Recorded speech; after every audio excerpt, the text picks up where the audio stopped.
His latest album is called Stages. Josh Groban, welcome to the table. Josh Brolin. Yeah, nice to see you. Thanks for having me. Since we've been talking about Donald Trump so much this morning, I have to ask you, what was it like to sing Donald Trump's lyrics? Well, I mean, truly, I mean, they are funny on their own without a baritone voice. But, Jimmy Kimmel and I kind of have this history of singing tweets. We did it with Kanye 4 years ago, and we were kind of searching for our next victim. And we thought, okay, well, this is, hilarious if it wasn't also so terrifying. But we had a great time kind of going through them and providing the musical gravitas that I think they needed. Yeah. The tweet sort of gave it to you. There was a lot of material to work with, as they say. I couldn't believe how passionate he was about Robert Pattinson. I would not have expected that. But yeah, he's apparently a real fanboy. Tell us about this new album. Well, this album was a labor of love for me. This has been in the back of my head since I was first signed, and in fact, since I was a kid. I grew up in Los Angeles. I took many trips to New York as I grew up, but I always wanted to see the theater. I was passionate. I got the bug, and I was in school for theater when I got signed. So I always knew that at the right time, when I felt like the fans were really ready for it, when I felt like we had the right arrangements and the right orchestra, I wanted to make an album of these songs that I've loved my entire life.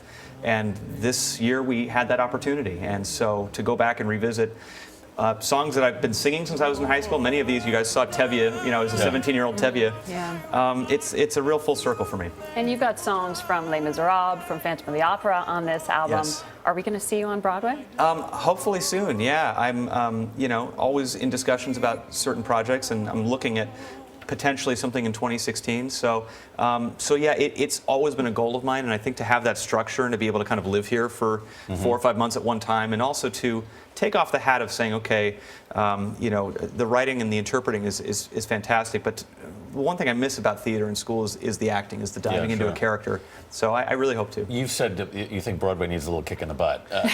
Well, it actually doesn't need it. It's getting it right now. It's having quite a revolution right with now. Hamilton and things like that. Well, not only Hamilton. I mean, there are wonderful new works off Broadway, wonderful new shows that are coming to Broadway.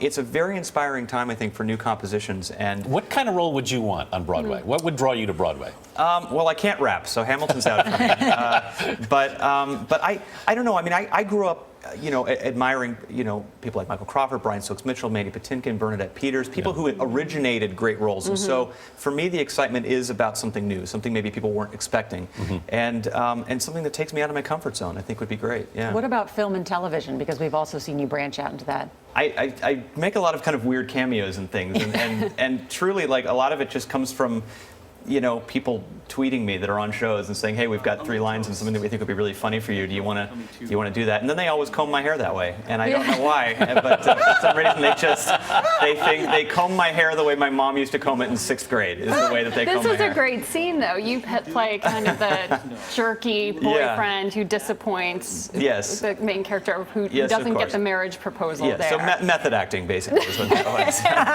was. You've said you've taken more acting roles recently. And you said in a recent interview that you, in the beginning, maybe you worked a little too hard to try to protect your brand.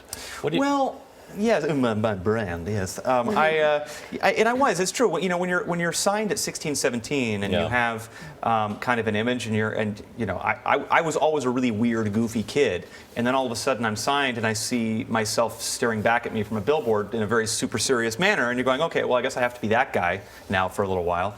And I'm both sides. I mean, when I think about the music and my voice, it's a very serious thing. And then when I take that hat off, I'm a complete nut. So I think it really came down to not being afraid to tackle some of that blue humor and some of that stuff that was another side. It's fun to see. Well, we like it. Yeah. Well, thanks, guys. I appreciate that. Thanks Good luck. Josh, thank you. Thank you very much. Great to see you guys.